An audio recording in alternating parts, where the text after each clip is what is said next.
उद्घोष क्रांति राम की में पुनः आपका स्वागत है।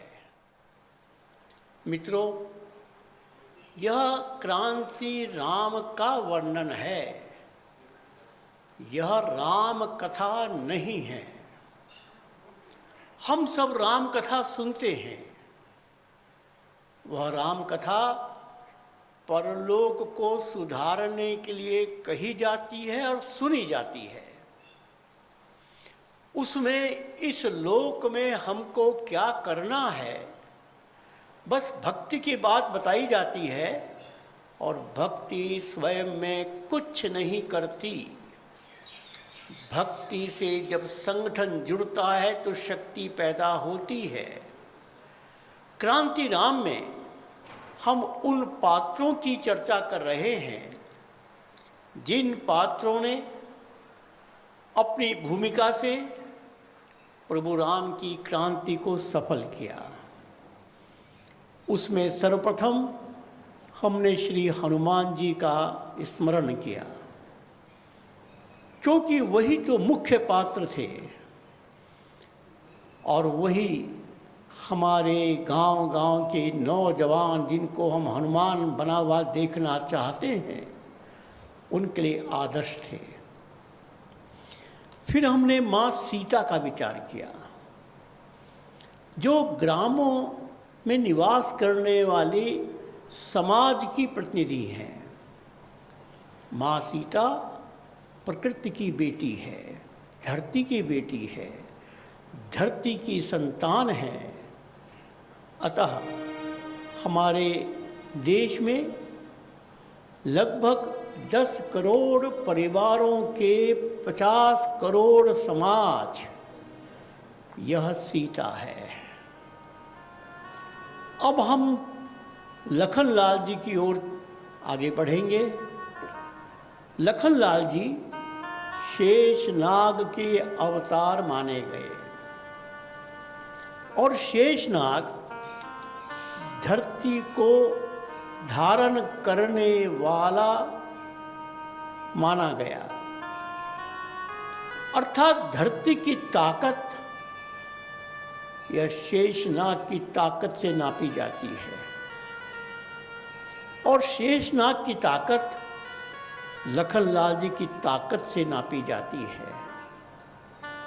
एकल अभियान धरती की ताकत जगाने का अभियान है, मानो लखनलाल जी को जगाने का अभियान है।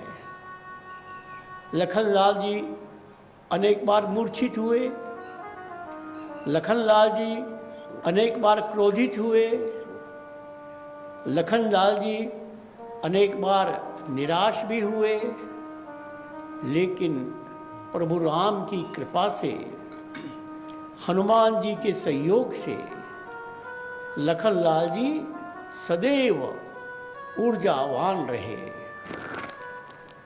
हम सब एकल के कार्यकर्ताओं के लिए लखनलाल जी का जीवन बहुत ही प्रेरक है। हम प्रारंभ करते हैं लखनलाल जी के बारे में। श्री रामायण में क्या कहा गया, तुलसीदास जी ने लखनलाल जी का वर्णन कैसे किया, इसकी चर्चा हम चौपाइयों के माध्यम से प्रारंभ करेंगे। मैं भजन मंडली से प्रार्थना करता हूँ, वे कृपया आरंभ करें।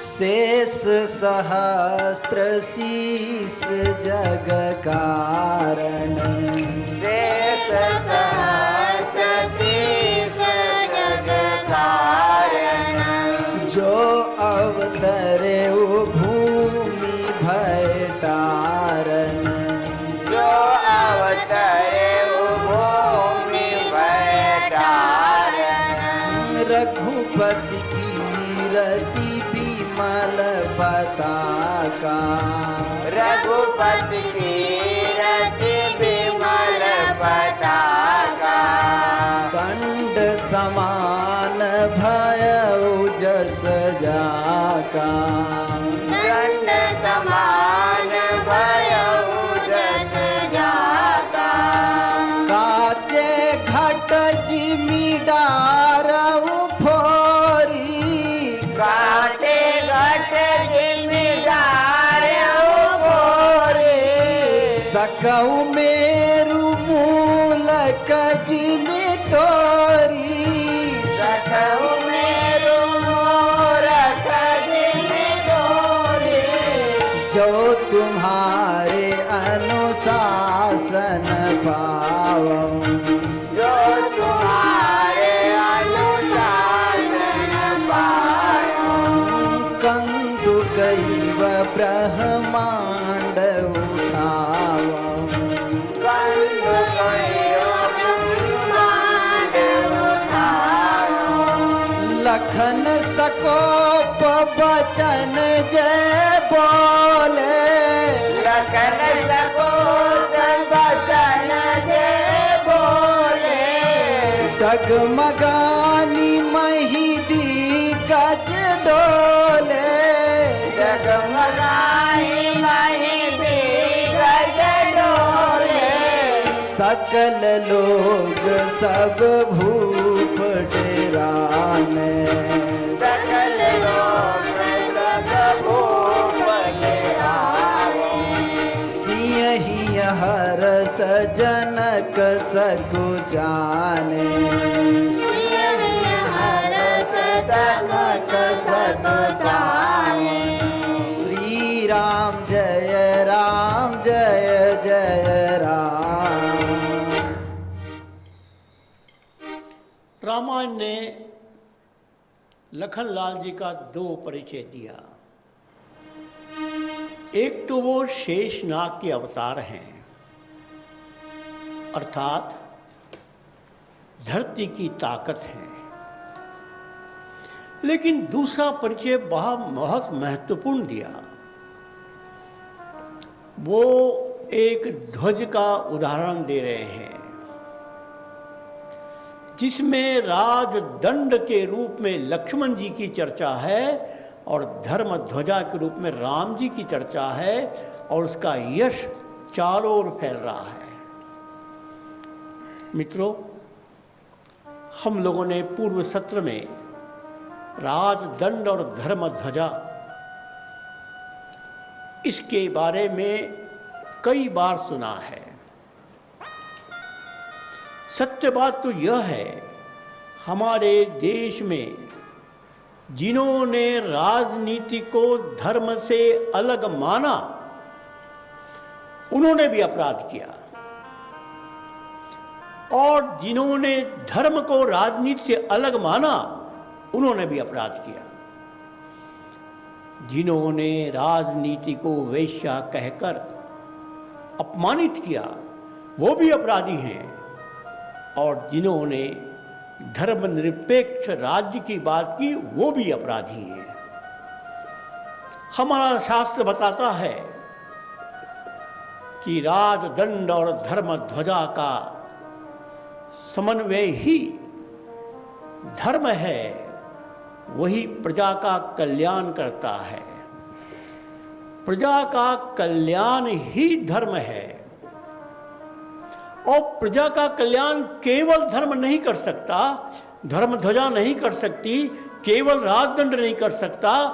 जब राजदंड पर धर्म ध्वजा विराजित होती है तभी प्रजा का कल्याण होता है। हमने हनुमान चालीसा में सुना, हाथ वज्र और ध्वजा विराजे, कांधे मुंज जनेऊ छाजे। उसी बात को यहाँ पुनः कहा जा रहा है। रघुपति की रीति विमल पताका, रघुपति की कीर्ति की जो विमल पताका है उसमें लखनलाल जी दंड के समान है, राजदंड। अब देखो, अभी आप वर्णन में सुनेंगे, राजदंड यदि क्रोधित नहीं होता, राजा को यदि क्रोध नहीं आता दुश्मन को देखकर, वो राज्य नहीं कर सकता, और धर्म मर्यादा में नहीं रहता, वो धर्म भी नहीं हो सकता है। इसलिए पूरी रामायण में मैं कई बार सोचता हूं कि राम जी के लिए सबसे बड़ा संकट कौन था? कैकेयी, दशरथ जी, सीता जी या लखनलाल जी? और मेरा मन कहता है कि लखनलाल जी को संभालना यही राम जी के लिए सबसे बड़ी चुनौती थी। लखनलाल जी राम जी के प्रति समर्पित तो थे, लेकिन सहमत नहीं थे। ऐसा कोई प्रसंग नहीं आया जिसमें लखनलाल जी ने अपना विरोध प्रकट नहीं किया। चाहे वनवास जाने की बात हो, चाहे भरत की बात हो, चाहे समुद्र के सुखाने की बात हो, और चाहे माँ सीता की अग्नि परीक्षा की बात हो, कोई बात हो, लखनलाल जी ने पहले आपत्ति की, असहमति व्यक्त की। लेकिन यह तो राम जी की विशेषता है कि उन्होंने लखनलाल जी को सदैव शांत किया, सहमत किया, अपने अनुसार चलने के लिए प्रेरित किया। यही काम है धर्म सत्ता का, जो राज सत्ता को, राज सत्ता के क्रोध को, राज सत्ता के व्यवहार को, राज सत्ता के कर्तव्यों को संतुलित करे, समन्वित करे। हम आगे सुनेंगे कैसे लखनलाल जी ने वनवास के समय राम जी का विरोध किया, कैसे लखनलाल जी ने चित्रकूट में जब भरत जी आ रहे थे तो भरत जी को एक प्रकार से युद्ध में मार देने की प्रतिज्ञा सी कर ली थी।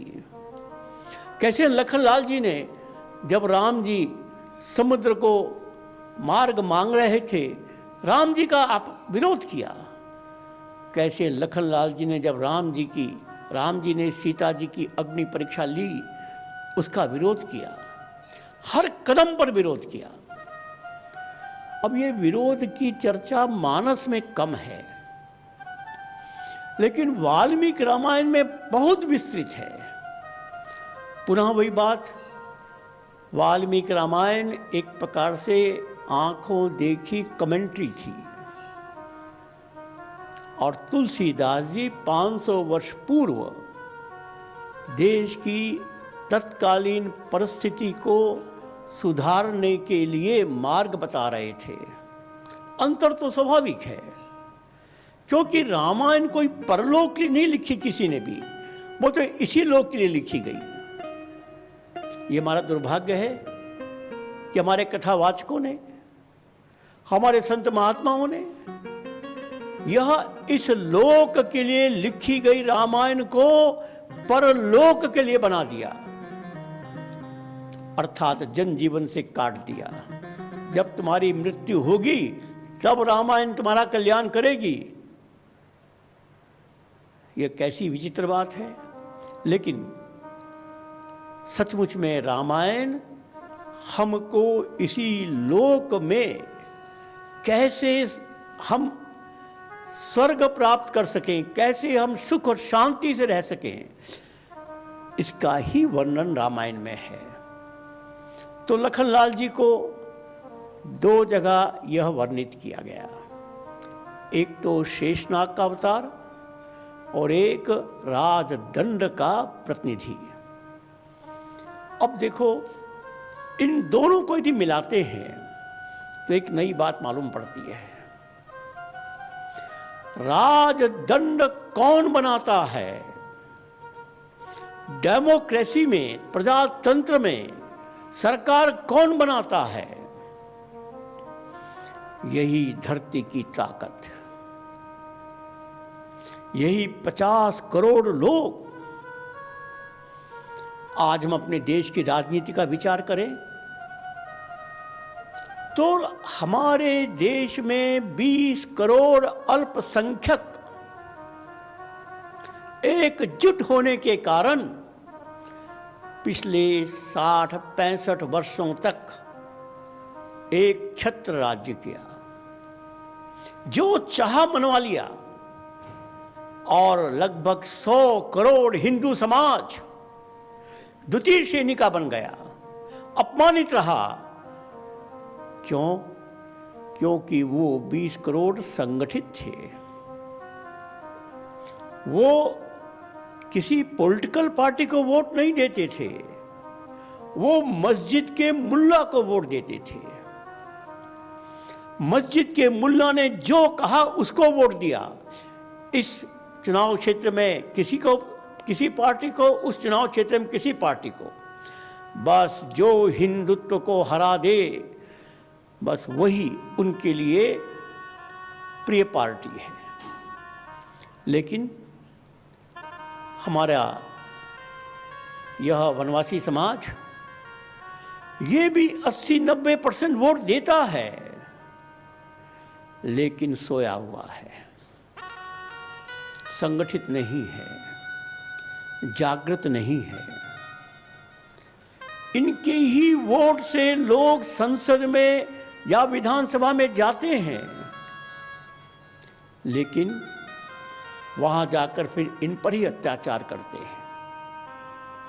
इसलिए यदि हमारा यह 50 करोड़ का समाज, जिसमें लगभग 35 करोड़ वोटर,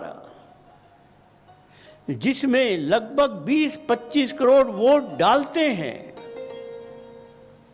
यह 20-25 करोड़ वोट राम जी का वोट बैंक बन जाए, हनुमान जी का वोट बैंक बन जाए, मां सीता का वोट बैंक बन जाए, लखनलाल जी का वोट बैंक बन जाए, तो कौन सी ताकत है जो इस देश में हिंदुत्व को परास्त कर सकती है। बस रामायण हमको यही संदेश दे रही है कि लखनलाल और राम ये एक दूसरे के पूरक हैं। लखनलाल माने राजनीति को, राज सत्ता को, वो सब काम करना पड़ेगा जो राज सत्ता के लिए, प्रशासन के लिए आवश्यक है, और राम को अपने प्रेम से, मर्यादा से, धर्म से उसको संभालना पड़ेगा।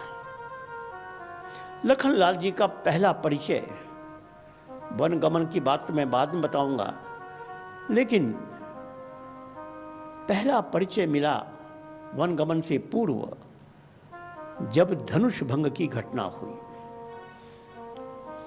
विश्वामित्र जी राम लक्ष्मण जी को प्रशिक्षण के लिए ले गए, और हमको पता है कि बिहार का जो बक्सर जिला है वही विश्वामित्र जी का तपस्या स्थल था, और बिहार से फिर वे जनकपुर गए। जनकपुर में धनुष भंग की घटना, जिसकी चर्चा हम लोग फिर बाद में करेंगे, लेकिन धनुष भंग की घटना में एक बहुत महत्वपूर्ण बिंदु आया। जैसा मैंने कल बताया था कि सीता जी को वरण करने के लिए बहुत से राजा आए, लेकिन चूंकि सीता उपेक्षित थी, ना उसके माता पिता का ज्ञान, ना उसके भाई बहन का ज्ञान, ना उसके गांव का ज्ञान, ना उसकी जाति का ज्ञान, कौन राजा उसको अपने पत्नी बनाएगा। तभी राम ने कहा कि जिसको कोई स्वीकार नहीं करता उसके लिए ही राम पैदा हुआ है। लेकिन एक ऐसा प्रसंग आया जब विश्वामित्र जी, प्रभु राम और लक्ष्मणलाल जी उस विवाह मंडप में बैठे थे। जनक जी ने घोषणा कर दी कि जो इस धनुष को भंग करेगा या इसका संधान करेगा, सीता उसका वरण करेगी। सारे राजा आए, सबने पूरा प्रयास किया। अरे वर्णन तो यहां तक है कि स्वयं रावण गया था, जिसने पूरा हिमालय उठा लिया, कैलाश पर्वत उठा लिया, वो भी धनुष को नहीं उठा सका। सब राजा हार गए, सब जनक जी बहुत निराश हो गए। और जनक जी ने कहा, क्या ये मैं मान लूं कि पूरी धरती वीरों के विहीन हो गई, कोई वीर नहीं बचा, सब राजा तो अपना सर नीचे किया बैठे थे, लेकिन धरती की ताकत लखनलाल जी ये अपमान की बात कैसे सुन सकते थे। खड़े हो गए और उन्होंने जनक जी का, जनक जी संभल कर बोलिए, जहां मैं बैठा हूं वहां आप ये कैसे कह सकते हैं कि धरती वीरों से विहीन हो गई। अरे राम जी भाई, प्रभु मुझे आदेश दें तो मैं पूरी धरती को एक गेंद के समान लेकर दौड़ सकता हूं। मुझे प्रभु आदेश दें, कच्चे घड़े की तरह तोड़ सकता हूं। मुझे प्रभु आदेश दें तो मूली की तरह मैं इसको तोड़ सकता हूं। आप कैसी बात कर रहे हैं? हमारे रहते हुए आप इस प्रकार की बात करेंगे, यह स्वीकार नहीं है। लखनलाल जी के इस कथन से राजा जनक वो तो संकोच में पड़े ही, लेकिन सारे राजा जो आए थे सब भयभीत हो गए, क्योंकि लखनलाल जी जब धरती की ताकत है, इस देश के शौर्य समाज के संगठन की आवाज है, मां दुर्गा के संतानों की संगठित आवाज है, तो फिर कौन कह सकता है कि इस देश में कोई वीर नहीं है। मित्रों, जो धनुष भंग आज से हजारों वर्ष पहले हुआ था, वही धनुष भंग का अवसर आज पुनः उपस्थित हो गया है। धनुष भंग के बारे में जब मैं विस्तार से बताऊंगा तब आपको आश्चर्य होगा कि कोई धनुष नहीं था जिसका संधान किया गया। ये तो एक उपमा में बताया गया। ठीक है, हमारे समाज की धारणा के लिए उपमा में जो बताया गया मैं उसका विरोध नहीं करता हूं, लेकिन वो समाज की जड़ अवस्था को बदलने का राम का संकल्प था। उसको ही धनुष भंग का उदाहरण तुलसीदास जी ने दिया, वाल्मीकि जी ने दिया। मैं उसका वर्णन करूंगा जब राम जी का वर्णन करूंगा मैं। लेकिन लखनलाल जी, इन्होंने परिचय दे दिया कि यदि धर्म, यदि मर्यादा अनुमति दे तो यह धरती की ताकत, ये 50 करोड़ का समाज क्या नहीं कर सकता है। इस विश्वास को ही, इस आत्मविश्वास को ही रामायण लखनलाल जी के माध्यम से हमारे अंदर एक शक्ति का संचार कर रही है, एक ऊर्जा का संचार कर रही है। और जैसे मैं प्रारंभ में कहा कि यह क्रांति राम की का उद्घोष कार्यक्रम क्या सिद्ध करने के लिए हो रहा है। एक ही बात, एक ही वाक्य, ऐसा कोई काम नहीं जो प्रभु राम ने किया और आज एकल अभियान नहीं कर रहा। ऐसा कोई काम नहीं जो एकल अभियान कर रहा है उसकी चौपाई मानस में नहीं मिलती। कितना साम्य है। वहां पर भी तो राम जी अर्थात धर्म, अर्थात मर्यादा, अर्थात इस देश की आंतरिक शक्ति इस धरती की ताकत को ही तो संभाल रही थी, उसके क्रोध को ही तो सहन कर रही थी। और आज भी हमें अपनी मर्यादा में रहते हुए धरती की ताकत को जगाना, माने लखनलाल जी को जगाना है। अब इसके बाद लखनलाल जी का वनवास का प्रसंग आता है।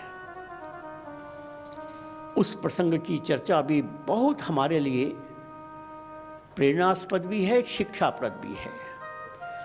वाल्मीकि रामायण में जरा विस्तार से लिखा गया है, क्योंकि वाल्मीकि जी को किसी का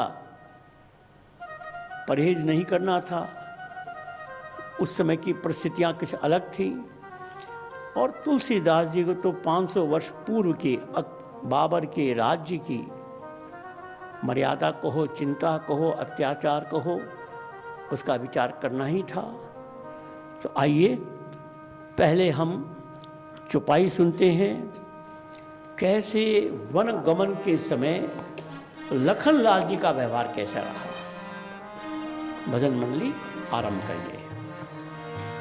तुम्हारे ही भाग राम बन जाहि, तुम्हारे भाग राम बन जाई, दूसर है तू तात कछु नाही, दूसर है तुतात कछु नाही, जो पैसिया राम बन जाहि, जो पैसिया राम बन जाई, अवध तुम्हार काज कछु नाही, अवध तुम्हार काज कछु नाही, गुरु पितु मातु न जानऊ काऊ, गुरु पितु मात न जानऊ काऊ, कहऊ सुभाऊ नाथ पति आऊ, गाऊ न भाऊ नाथ पति आऊ, मोरे सबई एक तुम स्वामी, मोरे सबई एक तुम स्वामी, दीन बंधुर अंतरयामी, दीन बंधुर अंतर्यामी, अवध तहाँ जहाँ राम निवासु, अवध जहाँ राम निवासु, तहीं दिवस जहाँ भानु प्रकाशु, ताई दिवस जहाँ भानु प्रकाशु, नर बर धीर धर्म धुर धारी, वर वर धीर धर्म दुर्धारी, निगम नीति कहूँ दे अधिकारी, निगम नीति अधिकारी, मैं शिशु प्रभु स्नेह प्रतिपाला, प्रतिपाला, मंदिर में रुकिले ही मराला, मंदिर में रखले उलाराना, जहाँ लगी जगत स्नेह सगाई, जहाँ लगी जगत स्नेह सगाई, प्रीति प्रतीति निगम निजुगाई, प्रीति प्रतीत निगम निज गाई। इसका वर्णन पहले जो वाल्मीकि रामायण में हुआ वो मैं सुनाता हूँ। जो ही वन गमन का आदेश राम जी को मिला, लक्ष्मण जी क्रोधित हो गए। लक्ष्मण जी ने अवध में युवाओं का एक बहुत बड़ा संगठन खड़ा किया था।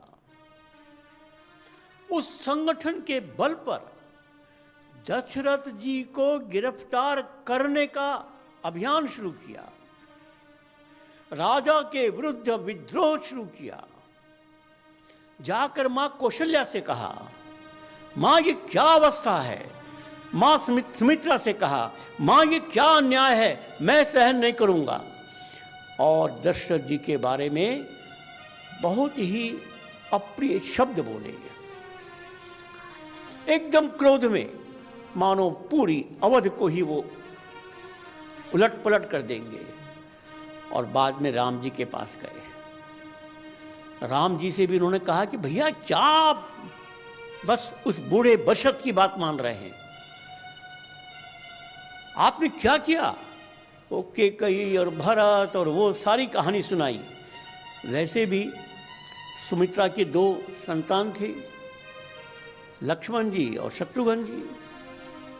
लक्ष्मण जी राम जी के प्रति स्नेह था, शत्रुघ्न जी का भरत के प्रति स्नेह था। इसी शत्रुघ्न जी भरत के साथ ननिहाल में गए थे और लक्ष्मण जी का भरत के साथ पता नहीं क्यों पहले से ही खटपट थी। तो भरत और उनकी माँ कैकेयी और दशरथ जी के बारे में लखनलाल जी बहुत गुस्से में बोल रहे थे। और जब राम जी के सामने बोला तो राम जी ने पहले तो बहुत शांत किया, अरे लखन ऐसा मत करो, ये माँ पिता गुरु के समान होते हैं, भगवान होते हैं। अरे उन्होंने कहा भैया तुम्हारा धर्म अपने पास रखो, मैं नहीं मानूंगा। मैं तो इस बूढ़े राजा को दंड दूंगा जिसने धर्म के विरुद्ध तुमको आदेश दिया है। अंत में राम जी को कहना पड़ा, लखन अब तुमने एक भी शब्द पिताजी के बारे में बोला तो आज से मेरा तुम्हारा रिश्ता समाप्त। क्यों ही राम जी ने कहा, लखनलाल जी विनम्र हो गए, नहीं भैया ये मत करो, मैं कुछ भी हूं तुमको नहीं छोड़ सकता। अब तुलसी रामायण लिखती है कि लखनलाल जी ने राम जी से कहा कि भैया तुम जा रहे हो, मैं भी तुम्हारे साथ चलूंगा, क्योंकि मैं आपके बिना नहीं रह सकता।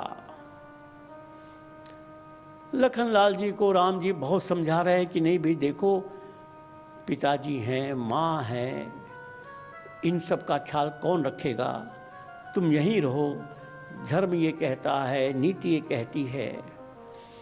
लखनलाल जी एक बहुत बड़ी बात कहते हैं, एक व्यंग भी है और एक सच्चाई भी है। उनका भैया देखो, मैं केवल प्रेम का रिश्ता मानता हूँ, ये धर्म और नियम और कानून ये उनके लिए हैं जो बहुत बुद्धिवादी लोग हैं, मैं इसकी बात नहीं मानूंगा। आप जहाँ हैं बस मैं वहीं रहूँगा, क्योंकि मेरे लिए ना कोई माता है, ना कोई पिता है, ना कोई भाई है, ना कोई बहन है, बस आप ही मेरे लिए सर्वस्व हैं। और प्रेम और विश्वास, इसकी कोई दूसरी तुलना नहीं हो सकती। आगम निगम पुराण बखाना। इसलिए भैया आप जहां रहेंगे मैं वहीं जाऊंगा। बहुत जिद की। देखो अब इसको जरा आज के परिप्रेक्ष्य में देखो, राम जी धर्म की परिभाषा है और धर्म का एक नाम है हिंदुत्व। मैं पूजा पद्धति की बात नहीं कर रहा हूं, मैं कोई मंदिर मस्जिद और किसी की बात नहीं कर रहा हूं, मैं हिंदुत्व की बात कर रहा हूं जो पूजा पद्धति से बहुत ऊंचा है, एक जीवन शैली है, कोई संप्रदाय नहीं है। दुर्भाग्य से संप्रदाय के लिए अंग्रेजी में एक शब्द है रिलीजन, धर्म के लिए अंग्रेजी में कोई शब्द ही नहीं है, क्योंकि अंग्रेजों के लिए धर्म की कल्पना ही नहीं थी। तो हिंदुत्व की प्रखर ज्योति है राम, और हिंदुत्व के साथ सदा रहने वाला है ये धरती की ताकत। कोई कुछ भी समझाए, कोई कुछ भी भाषण दे, लेकिन ये 50 करोड़ का समाज हिंदुत्व के लिए समर्पित था, है, रहेगा। ये उसके स्वभाव में है। और इसलिए एक बात और कहते हैं कि भैया मैं एक ही भाषा जानता हूं, प्रेम की भाषा। इस धरती की ताकत को जगाना है मित्रों, एक ही भाषा है, प्रेम और विश्वास की भाषा, जो लखनलाल जी कह रहे हैं। आपने मुझको प्रेम दिया और विश्वास किया भैया, आप भी मेरे माता हैं, आप मेरे पिता हैं, आप सब कुछ हैं, गुरु हैं, बस आपके चरणों के अतिरिक्त मैं कुछ नहीं सोच सकता, आप जहाँ रहेंगे मैं वहीं रहूँगा। ये ताकत है प्रेम और विश्वास की। यदि सारे हिंदू समाज का, इस वनवासी समाज को प्रेम और विश्वास मिल जाए, राम और लखन एक हो जाएं, तो फिर देश के उत्थान के लिए, वैभव के लिए क्या बाकी रहेगा। तो अंत में राम जी कहना पड़ा, ठीक है भैया तू कह रहा है तो चल, साथ चल, जा मां से आशीर्वाद ले आ। लेकिन सुमित्रा तो लखनलाल से भी एक कदम आगे थी। देखो, एक मां सीता का उदाहरण, जो केवल दुख और दुख और दुख बस, और दूसरा उदाहरण सुमित्रा का। क्यों ही सुमित्रा से, वैसे वाल्मीकि रामायण में तो बहुत लंबी चर्चा होती है, लेकिन रामायण में, मानस में इतना ही है, क्यों ही लखनलाल जी माँ के पास पहुँचे और कहा, माँ राम जी वनवास में जा रहे हैं। अच्छा, राम जी वनवास में जा रहे हैं तो तू यहाँ क्या कर रहा है, तू भी जा। अरे ये तो अनुमति लेने आए, वो तो आदेश दे रही है। और कहा, जहां राम है वहीं अवध है। ध्यान रखो, ऐसी मां जो अपने बेटे को कह रही है, जहां राम है वहीं अवध है, वहीं तेरा स्थान है। अब क्या बचा इस बात में? ये इस देश की सुमित्रा का वचन है। और ये कहा, अरे लक्ष्मण, राम तो तुम्हारे ही कारण से वन में जा रहे हैं, और क्या कारण है जाने का? अब इस चौपाई का अर्थ समझो। वो कहते हैं, तुम ही भाग रामु वन जाई, दूसर हेतु तात कछु नाई। राम जी तो तुम्हारे ही कारण वन में जा रहे हैं। अब इसको यदि हम आज व्याख्या करें तो वही, राम जी तो धरती की ताकत जगाने जा रहे हैं, इस वनवासी समाज का संगठन करने जा रहे हैं, और वही तो तुम्हारा रूप है। तुम धरती की ताकत के तो अवतार हो। तुम्हारे कार्य के लिए राम जी जा रहे हैं, तो फिर तुम्हारा यह रहने का मतलब क्या है? तुम भी जाओ। यह है हमारी देश की माताएं। सुमित्रा, राम जी वनवास के लिए चले। अब वाल्मीकि रामायण ये कहती है कि जिन नौजवानों को लक्ष्मण जी ने दशरथ के विरुद्ध भड़काया था या संगठित किया था, अब उनको समझाने का तो समय नहीं मिला। राम जी के रथ के सामने अयोध्या के सारे नौजवान लेट गए। हम नहीं जाने देंगे आपको। सत्याग्रह। राम जी ने फिर लखनलाल का, लखन समझाओ इनको, यह इस देश की युवा शक्ति। और फिर लखनलाल जी ने उनको समझाया। तब जाकर राम जी का रथ अयोध्या से बाहर जा पाया। अब सच में देखा जाए तो राम जी को वन में जाने का आदेश तो कैकेयी ने दिया, यह तो बात है, लेकिन राम जी के साथ लखनलाल जी का जाना, ये किसने आदेश दिया था? लखनलाल जी के मन में ये बात क्यों आई? लखनलाल जी की मां वो ये बात क्यों कह रही है? यही धर्म है, यही शास्त्र है, यही हिंदुत्व है। और इसलिए रामायण हमको बताती है कि जहां हिंदुत्व है वहीं पर धरती की ताकत भी है, और जहां धरती की ताकत है वही हिंदुत्व की रक्षा करने वाला है। देखो, मैंने भी पहले कहा, सारे वनवासी क्षेत्र में कोई नमस्कार नहीं करता, सब राम राम करते हैं। और सारे नगरीय क्षेत्र में नमस्ते जी, नमस्कार जी, hello, how are you, thank you जी, बस यही चल रहा है। किसी गांव में कोई तुमको नमस्ते नहीं करेगा, केवल राम राम कहेंगे। क्या मतलब है इसका? इसका मतलब है कि हमारे इस वनवासी समाज में, शौर्य समाज में, उसके हृदय में राम बैठे हुए हैं और इसीलिए वो हिंदुत्व का रक्षक है, वो लक्ष्मण का स्वरूप है, वो धरती की ताकत है, वो शेषनाग का अवतार है। अर्थात हम पुनः इस विषय की ओर आगे बढ़ रहे हैं कि कैसे लखनलाल जी धरती की ताकत का प्रतिनिधित्व इस पूरे रामायण में कर रहे हैं। एक और बात भी, हमको यदि समाज रूपी परमात्मा का आराधन करना है, समाज रूपी परमात्मा की सेवा करनी है, उसी को धर्म कहा है।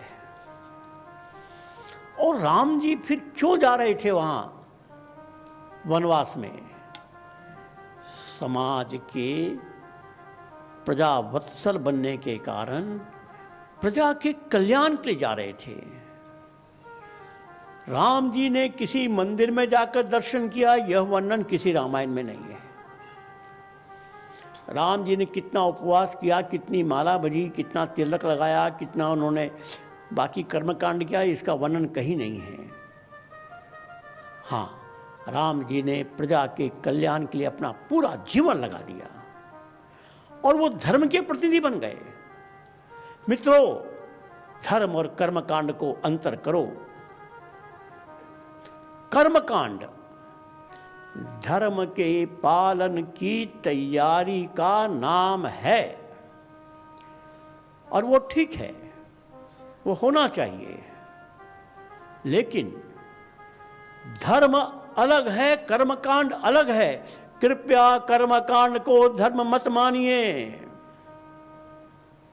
कृपया धर्म को कर्मकांड से अलग समझिए।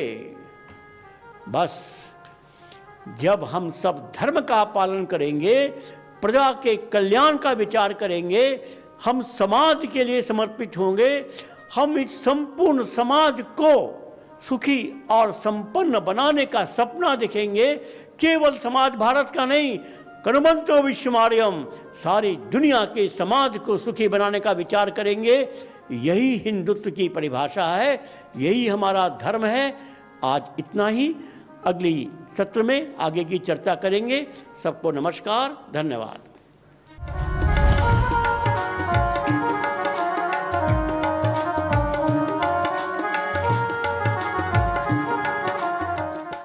स्वावलंबी स्वाभिमानी भाव जगाना है।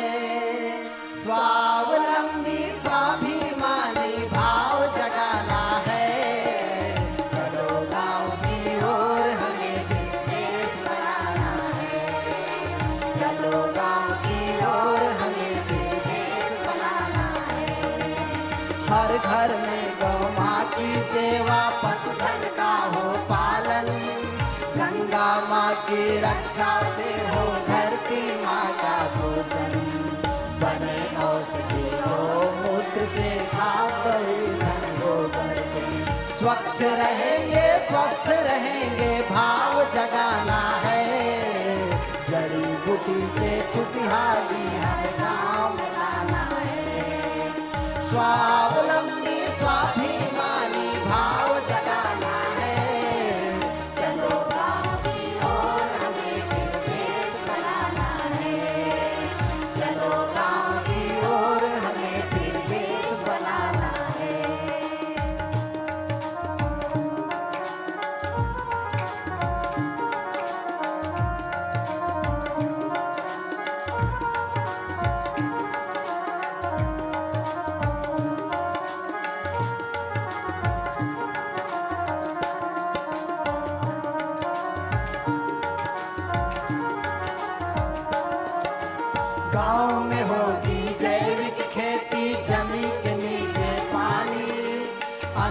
सब्जी फूल और फल से सजेगी धरती रानी। कोई न होगा भूखा प्यासा, पूरी होगी सबकी आशा। स्नेह और सहकारिता का भाव जगाना है, कृषि आधारित समृद्धि हम गाँव में लाना है। स्वावलंबी स्वाभिमानी भाव जगाना है, चलो गाँव की ओर हमें फिर देश बनाना है। चलो गाँव की ओर हमें फिर देश बनाना है।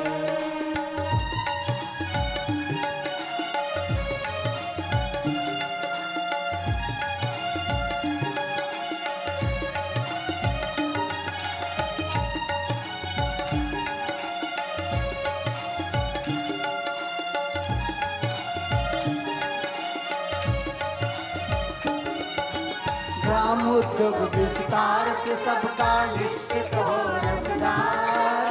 जिए सादगी से सब रखे मन में उच्च विचार। गाँव का हर बच्चा हो शिक्षित, हर युवा संस्कार के सुरक्षित। ग्राम सभ्यता की जय हो यह भाव जगाना है, राम राज्य के सपने को साकार दिखाना है। स्वावलंबी स्वाभिमानी भाव जगाना है, चलो गाँव की ओर हमें फिर देश बनाना है। चलो गाँव की ओर हमें फिर देश बनाना है।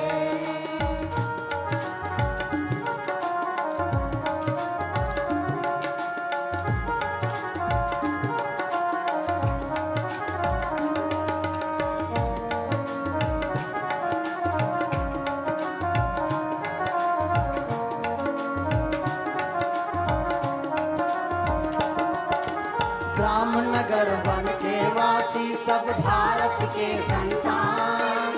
एक संस्कृति एक धर्म है, पुरखे सबके समान। ऊंच नीच का भेद भुलाकर, कंधे से कंधा मिलाकर, समरसता का गीत गाकर कदम बढ़ाना है। इस हेतु से तन मन धन जीवन लगाना है। स्वावलंबी